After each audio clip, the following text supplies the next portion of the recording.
World trainings अब तक हम इस कोर्स में बहुत ज़्यादा आगे आ चुके हैं और हमने बहुत सारी चीज़ों को टच किए, जिसमें हमने cloud storage, Microsoft office sweet, उसके अलावा हमने बहुत सारे प्रोडक्टिविटी टूल्स देखे जो कि हमारी परफॉर्मेंस बेहतर कर सकते हैं और ट्रैकिंग भी कर सकते हैं।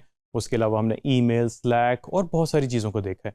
लेकिन इन सब चीज़ों में एक चीज़ कॉमन थी, बेशक ये अलग अलग स्वीट्स थे, अलग अलग चीज़ें थी, पैकेज थे, पासवर्ड। आपने कितने सारे अकाउंट्स अब तक बना लिए हुए हैं और उन अकाउंट्स के अगेंस्ट आपने कोई ना कोई पासवर्ड रखा हुआ है। अब उन पासवर्ड्स के बारे में ज़रा सोचें, क्या वो कॉम्प्लेक्स हैं? क्या वो आपको याद हैं? क्या वो एक जैसे तो नहीं है पासवर्ड हर सर्विस के लिए? हाँ, मुझे लग रहा है कि सब ने एक ही तरह के पासवर्ड रखे हुए हैं। हाँ, अब ये जो चीज़ है, जो ये टॉपिक है, वो इसी बारे में है कि हमारे पासवर्ड्स कैसे होने चाहिए। आसान पासवर्ड ऐसा हो कि 1 2 3 4 5 6 7 8 9 10, ये पासवर्ड नहीं होता। ये आप समझ लें कि सुसाइड है एक किस्म का, कि आपका अकाउंट जो है कोई भी किसी भी टाइम पे अटेम्प्ट करके एक्सेस कर सकता है। तो पासवर्ड्स आपके हमेशा कॉम्प्लेक्स होने चाहिए। कॉम्प्लेक्स इन द सेंस कि जब भी आप पासवर्ड बनाएं, बेशक आपके लिए वो आसान हो, आपके लिए मेमोराइजेबल हो, आप याद रख सकें, लेकिन उसके अंदर आपके special characters, capital alphabets, small alphabets, numbers, इन सब का कॉम्बिनेशन होना चाहिए। आजकल तो बहुत सारी सर्विसेज ऐसी हैं जो कि आपको कहती हैं मिनिमम आपकी पासवर्ड की लेंथ 10 कैरेक्टर्स की होनी चाहिए, जिसमें जो है एक स्पेशल कैरेक्टर होना लाजमी है। और अगर आप वो पास नहीं करते तो आपके जो है अकाउंट क्रिएशन नहीं होती। और ऑब्वियसली आप लोगों ने ऑब्जर्व भी किया होगा कि कुछ सर्विसेज जहाँ पे आपने अभी साइन अप किए रिसेंटली, वो आसान पासवर्ड जो है वो एक्सेप्ट ही नहीं कर रहा था। और यहाँ तक कि आपको पता है ब्राउज़र के अंदर भी जो है आपको नए पासवर्ड्स की जो है सजेशन मिल जाती है कि इस तरह का कॉम्प्लेक्स पासवर्ड रखें। खैर, आज जो हम चीज़ें चेक करेंगे उसमें यह है कि आसान पासवर्ड क्या होते हैं। ऑब्वियसली मैंने क्या आपको हिंट दे दिया है। उसके अलावा है हमारे पास पासवर्ड मैनेजर्स, जो कि आपके इस तरह के पासवर्ड्स को अपने पास मैनेज कर सकते हैं। क्योंकि जब हम प्रोफेशनली बात करते हैं तो हम हर चीज़ पर रिलाई नहीं कर सकते, तो हमें जो है स्पेशल टूल्स और सर्विसेज चाहिए होती हैं जो कि हमारी इन चीज़ों को मैनेज कर सके, यानी कि पासवर्ड्स को मैनेज कर सके। क्योंकि अब 500 सर्विसेज पे आप अगर साइन अप हो चुके हुए हैं तो उम्मीद है कि आपको याद नहीं रहती ये चीज़ें, पासवर्ड के आपने कब पासवर्ड कौन सा कहाँ पे लगाया था। तो उसके लिए हम जो है मेक श्योर करते हैं कि हम ऐसी सर्विसेज यूज़ करें, थर्ड पार्टी टूल्स यूज़ करें जिनका हमें फ़ायदा हो सके और हमारे पासवर्ड जो है हमें याद ना रखने पड़े इस तरह जिस तरह हम पहले रखते थे। आइए देखते हैं वर्ल्ड ट्रेनिंग्स। अब हम आएंगे दोबारा से अपने माइक्रोसॉफ्ट एज ब्राउज़र के अंदर, जहाँ पे हम आज एक सर्विस को चेक करेंगे जिसका नाम है बिटवार्टन, BITWARDEN। बिटवार्टन पासवर्ड मैनेजर है। जैसे ही आपके ब्राउज़र के अंदर पासवर्ड मैनेजर्स हैं, एग्जैक्टली ये वैसे ही है, लेकिन ये थोड़ा सा नेक्स्ट लेवल पे है। आइए देखते हैं कैसे। सबसे पहले हमने यहाँ पे आके अपना अकाउंट बनाना है। क्योंकि स्क्रीन साइज़ डिफरेंट है, मैं इसको थोड़ा सा जूम आउट करूँ ताकि हमारे पास विजिबिलिटी आए। आपने यहाँ पे पर्सनल पे क्लिक कीजिएगा और यहाँ पे आपके पास पहली ऑप्शन है फ्री अकाउंट की। फ्री अकाउंट पे क्लिक कर दें। अब ये आपसे जो है आपका ईमेल एड्रेस मांगेगा, यहाँ पे आप ईमेल एड्रेस दें। अब नीचे आप देखिएगा प्रेफर्ड सर्वर लोकेशन bitwarden.com है और bitwarden EU। अगर आप यूरोप के एरिया में हैं तो आप EU सेलेक्ट कर लें, अदरवाइज .com जो है वो काफ़ी है, क्योंकि ये कुछ प्राइवेसी पॉलिसी हैं, कुछ कंप्लाइंस पॉलिसीज़ हैं जो कि यूरोपीय यूनियन फॉलो करती है। उसके लिए आप वहाँ पे क्लिक करते हैं, साइन अप पे क्लिक कर दें।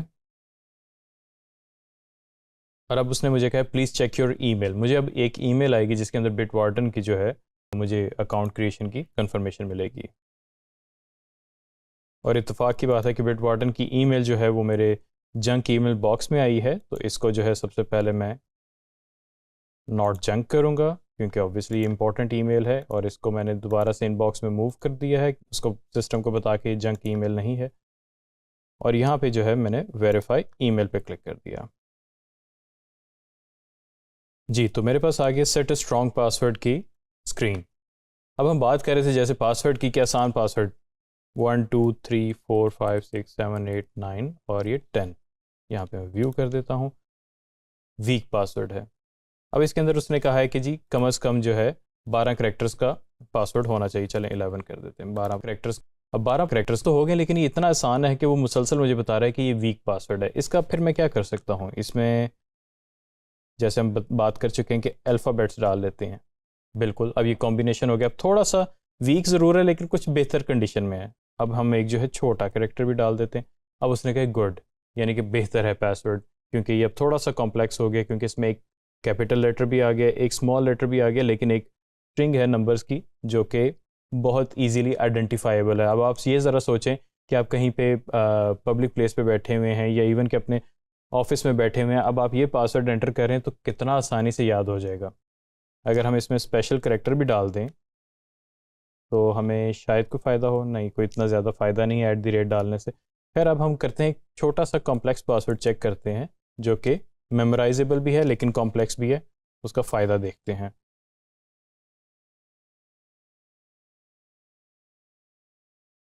अब ये देखें कि मैंने वैसे ही पासवर्ड बनाया है sunshine @25 exclamation sign book and full stop. ये कॉम्प्लेक्स और स्ट्रॉन्ग पासवर्ड है। इसको अगर जो है हम बात करें कि आसान भी है, लेकिन अगर हम बात करें कि अगर कोई इस पे हैकिंग की अटेम्प्ट करता है तो काफ़ी ज़्यादा टाइम लग सकता है, लेकिन आइडेंटिफाइबल है वो इस वजह से क्योंकि बहुत ही कॉमन वर्ड्स हमने यूज़ किए हुए हैं। इस खैर आप ये पासवर्ड ना रखिएगा, कॉम्प्लेक्स पासवर्ड रखें, लेकिन for the sake of this lecture यहाँ पे हम फ़िलहाल यही पासवर्ड लेके चलेंगे। और उसके बाद उसने कहा कि रिपीट पासवर्ड, रिपीट कर दिया, कॉपी कर लें, पेस्ट कर लें। बाद साइट्स आपको ये ऑप्शन नहीं देती कॉपी पेस्ट की, आपको दोबारा से टाइप ही करना पड़ता है। अब यहाँ पे उसने पूछा मास्टर पासवर्ड हिंट। ये अक्सर सर्विसेज आपसे पूछती हैं पासवर्ड हिंट। पासवर्ड हिंट का मतलब है कि वो पासवर्ड का आपको रेफरेंस दे दे ताकि आपको याद आ जाए। इन केस आपने इतने सारे पासवर्ड याद रखे होते हैं, भूल जाते हैं बाज़ औक़ात, तो आप पासवर्ड हिंट के अंदर कोई ऐसी फ्रेज़ लिख देते हैं जिससे आपको याद आ जाए कि ये क्या पासवर्ड आपने रखा था। तो फॉर इंस्टेंस मैं इसको लिख देता हूँ माई फेवरेट बुक। तो अब यानी कि अगर पासवर्ड मैं भूल गया हूँ इसका बिटवार्डन का, और जब मैं साइन इन पे हिंट मांगता हूँ कि पासवर्ड हिंट दें, तो वो कहेगा कि माय फेवरेट बुक, और मुझे फ़ौरन याद आ जाएगा मैंने इसका पासवर्ड क्या रखा था। और ये ऑप्शन बड़ी ज़बरदस्त है, इसको इनेबल रहने दीजिएगा। Check non data breaches for this password, यानी कि बाज़ औक़ात सर्विसेज हैक होती हैं और आपके पासवर्ड जो है ब्रीच हो जाते हैं, पासवर्ड हैकर जो है हैक कर लेते हैं, तो ये आपको बता देगा, नोटिफाई कर देगा कि आपका पासवर्ड हैक हो गया, तो इसको अपडेट या चेंज कर लें। यहाँ पे अब हमने कर दिया क्रिएट पासवर्ड। अब जो पहली चीज़ आप देखेंगे वो कह रहा है कि ओपन बिटवार्डन एक्सटेंशन। ये ब्राउज़र एक्सटेंशन होती है। एक्सटेंशंस का आपको आइडिया होगा, ब्राउज़र्स यूज़ करते हैं कि मुख्तलिफ सर्विसेज आपको जो है एक्सटेंशन के तौर पे सर्विस देती हैं। हम इस पर क्लिक करते हैं, ओपन बिटवार्डन एक्सटेंशन। आप नोटिस करेंगे जैसे मैंने बिटवार्डन एक्सटेंशन के लिए क्लिक किया तो मुझे आ गया गेट दी एक्सटेंशन, क्योंकि मेरे पास एक्सटेंशन इंस्टॉल नहीं है। मैं चाहूँ तो इसको बाद में भी इंस्टॉल कर सकता हूँ, लेकिन अभी कर लूँगा तो मुझे ज़्यादा फ़ायदा होगा। यहाँ पे मैं आ गया इसके एक्सटेंशन के पेज पे और मैंने गेट पे क्लिक कर दिया, ऐड एक्सटेंशन पे क्लिक कर दिया, और चंद सेकंड लगेंगे एक्सटेंशन इंस्टॉल होने में। और अब उसने मुझे कह दिया व्यू एक्सटेंशन, इसको मैं पिन कर लेता हूँ। अब मैंने इसको एक्सटेंशन के ऊपर क्लिक किया। अब वो मुझे कह रहा है कि क्रिएट अकाउंट या लॉगिन, क्योंकि मैंने अकाउंट ऑलरेडी बना लिया हुआ है, तो हमने सिंपली जो है इसमें साइन इन करना है। पासवर्ड वही मैंने रखा है जो हमने ऑलरेडी सेट किया हुआ था, और ये साइन इन हो गया। अब नोटिस करेंगे यहाँ पे वो कह रहे हैं कि इंपोर्ट नाउ। इंपोर्ट नाउ का मतलब है कि जो आपके पासवर्ड्स ऑलरेडी सेव हैं सिस्टम के अंदर, मतलब ब्राउज़र के अंदर, उनको इंपोर्ट करना। तो इसको फ़िलहाल मैं इस टैब को क्लोज़ कर रहा हूँ, स्किप टू वेब ऐप पे मैं आ गया, और उसने मुझसे फिर पूछा है कि मास्टर पासवर्ड क्या है, और ये मैंने उसको एंटर कर दिया पासवर्ड। और अब आपने नोटिस किया होगा कि बिटवार्डन भी अब मुझे सेव के ऑप्शन दे रहा है कि मैं पासवर्ड सेव कर सकता हूँ। अब वो मुझे कह रहा है कि मैं प्रीमियम पे अपग्रेड कर लूँ, फ़िलहाल मैं नहीं कर रहा। इसको थोड़ा सा जूम आउट कर रहा हूँ पेज को, ताकि हमारे पास विजिबिलिटी ज़्यादा आ जाएगा। उसके बाद ये बता रहा है कि स्टेप्स जो हैं जो मैंने कंप्लीट कर लिए हुए हैं और जो पेंडिंग है, इंपोर्ट डाटा स्टेप पेंडिंग है, इसकी तरफ हम आते हैं।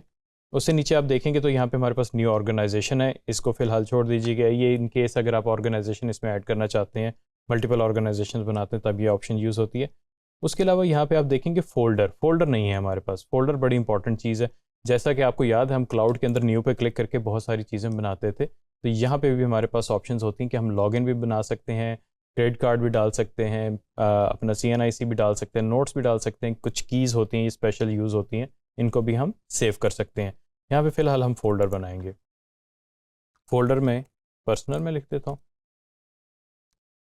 और इसको मैं सेव कर रहा हूँ। अब आप नोटिस करेंगे यहाँ पे मेरे पास एक पर्सनल का फ़ोल्डर आ गया है। ये तब आपको फ़ायदा होता है कि जब आपने पासवर्ड इंपोर्ट करने हो। अब आते हैं हम इंपोर्ट डाटा की तरफ।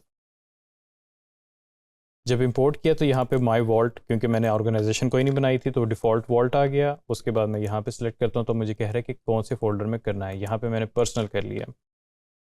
अब क्योंकि हम एज ब्राउज़र यूज़ कर रहे हैं तो यहाँ पे आप देखें एक बहुत ज़बरदस्त हमारे पास एक्सटेंसिव लिस्ट है कि जहाँ से हम पासवर्ड इंपोर्ट कर सकते हैं इस सर्विस के अंदर। मैं रहा हूँ एज पे मैंने क्लिक किया। अब वो मुझे तरीकाकार बता रहा है, ये नीचे लिंक आप देख रहे हैं, यहाँ पे पता चल जाएगा कि मैंने पासवर्ड्स कैसे इंपोर्ट करने हैं। पेज थोड़ा सा स्क्रॉल डाउन करें तो आपके पास ऑप्शन आ रही होगी कि इस पर आप क्लिक करें, क्योंकि हम एज ब्राउज़र इंस्टॉल कर रहे हैं तो आपने सिंपली क्लिक करना है, तो वो आपका लिंक कॉपी हो जाएगा। न्यू टैब ओपन करें और इस लिंक को एंटर कर दें। या अब एज की सेटिंग में पासवर्ड मैनेजर में आ गए, जो एज ब्राउज़र का है। इसी तरह क्रोम ब्राउज़र का अगर आप यूज़ करें तो उसका भी पासवर्ड मैनेजर है, हर किसी का अपना पासवर्ड मैनेजर होता है, उसमें आप जंप कर सकते हैं।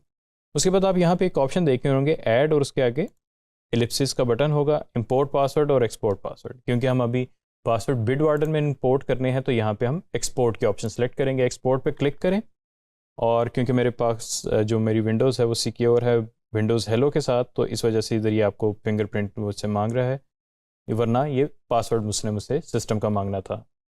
तो ये मैंने इधर आके अपने पासवर्ड जो हैं एक्सपोर्ट कर दिए, और ये CSV फॉर्मेट में होंगे। और ये मेरी तमाम सर्विसेज हैं जिनको मैंने आज तक साइन अप किया हुआ है या साइन इन किया हुआ है एज ब्राउज़र के अंदर, उनकी लिस्ट आ रही है। अब यहाँ पे मैं करूँगा चूज़ फाइल। चूज़ फाइल के बाद जो मैंने एज से ब्राउज़र से जो एक्सपोर्ट किए थे उनको मैं यहाँ पे ओपन करूँगा, और यहाँ पे जो है अगर मैं कुछ इसमें मेंशन करना चाहूँ, और उसके बाद मैं इंपोर्ट डाटा कर लूँगा, और ये मैंने इंपोर्ट डाटा पे क्लिक कर लिया। अब उसने बताया कि मैंने 538 सर्विसेज पे साइन अप किया हुआ है, लॉगिन किया हुआ है, और मेरा एक फ़ोल्डर है, और ये सारी सर्विसेज मेरी यहाँ पे आ गई हैं। और यहाँ पे आप देखें जो मेरे गेटिंग स्टार्टेड के स्टेप्स थे वो कंप्लीट हो गए हैं। इसको अब मैं डिसमिस भी कर सकता हूँ।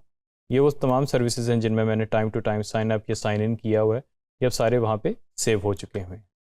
वेल ट्रेनिंग्स, अभी हमने एक बहुत ज़बरदस्त सर्विस देखी जिसका नाम है बिटवार्डन, जो कि आपका पासवर्ड मैनेजर है। और ये पासवर्ड मैनेजर सिर्फ आपके ब्राउज़र की हद तक नहीं है, ये आप अपने मोबाइल में भी इंस्टॉल कर सकते हैं जैसे मैंने किया हुआ है, और आप चाहें तो अपने विंडोज़ ऑपरेटिंग सिस्टम में भी इसको इंस्टॉल कर सकते हैं, जो कि मैंने ऑब्वियसली किया हुआ है।